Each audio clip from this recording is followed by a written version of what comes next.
Orang cerdas sering disalahpahami.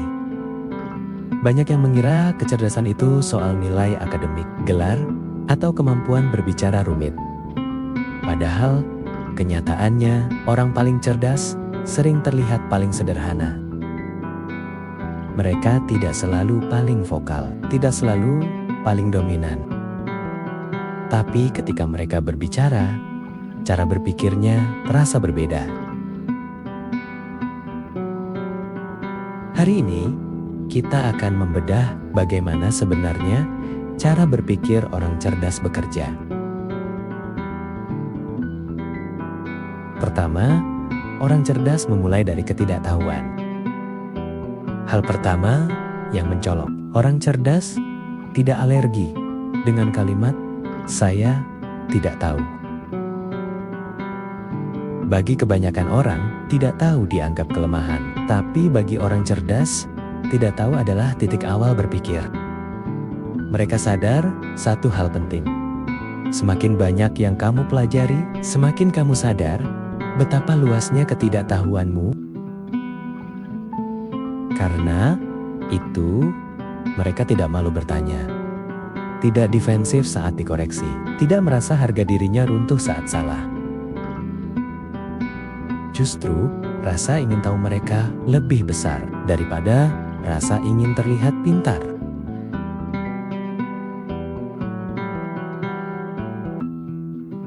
Kedua, mereka mengejar pertanyaan, bukan sekadar jawaban.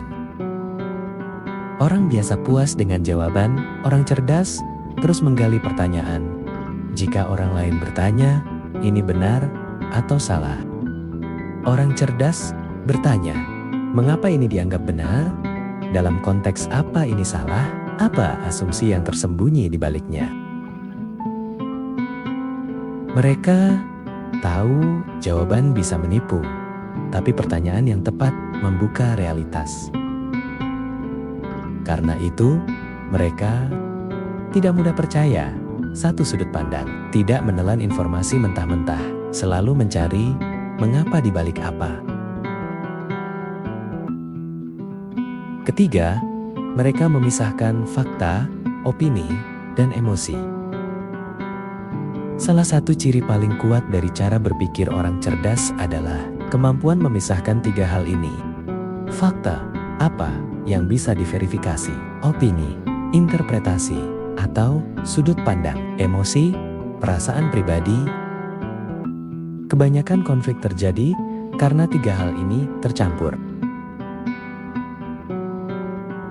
Orang cerdas bisa berkata, "Aku tidak setuju dengan pendapatmu, tapi aku paham emosimu."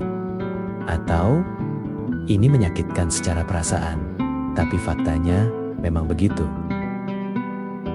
Bukan karena mereka tidak punya empati, justru karena mereka ingin berpikir jernih sebelum bereaksi. Keempat, orang cerdas tidak terbuka hanya pada ide yang menguntungkan ego. Orang cerdas tidak mencari pembenaran, mereka mencari kebenaran.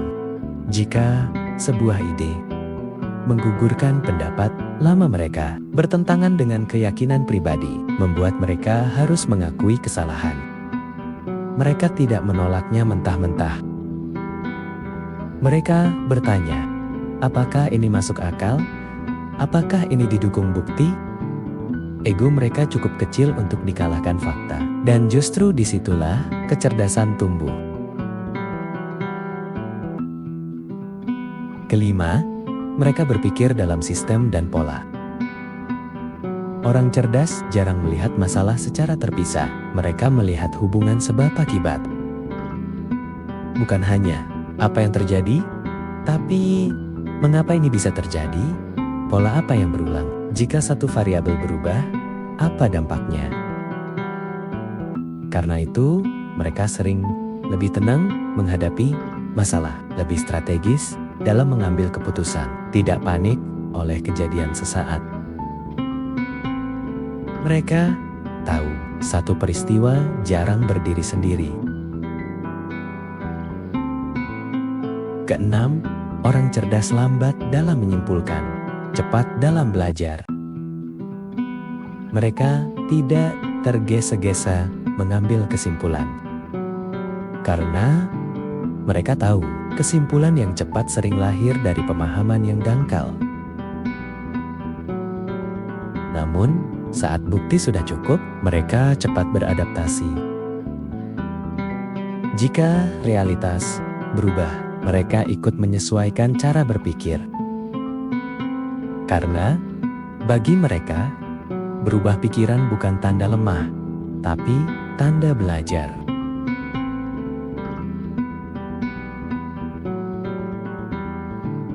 Ketujuh, kegagalan diperlakukan sebagai data, bukan identitas.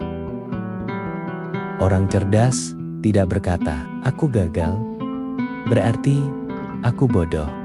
Mereka berkata, "Ada yang tidak bekerja, mari kita analisis."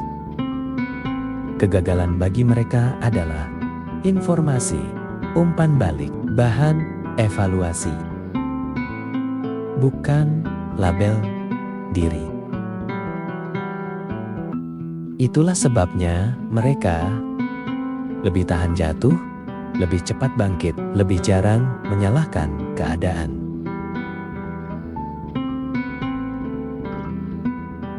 Kedelapan, mereka tidak tergesa, ingin terlihat cerdas. Ini paradoksnya.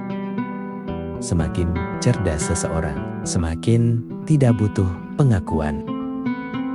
Mereka tidak pamer pengetahuan, memotong pembicaraan, merendahkan orang lain.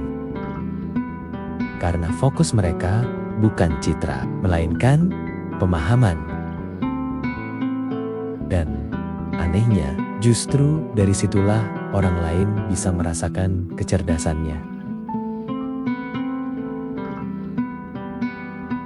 Kesimpulan, inti besar cara berpikir orang cerdas. Kecerdasan sejati bukan tentang seberapa cepat kamu menjawab, seberapa banyak yang kamu hafal, tapi tentang seberapa dalam kamu mau berpikir, seberapa jujur kamu mengakui keterbatasan, seberapa terbuka kamu pada kebenaran. Orang cerdas tidak selalu paling tahu, tapi mereka selalu paling siap untuk belajar. Jika kamu merasa sedang berproses membangun cara berpikir seperti ini, tulis di komentar, belajar berpikir lebih dalam.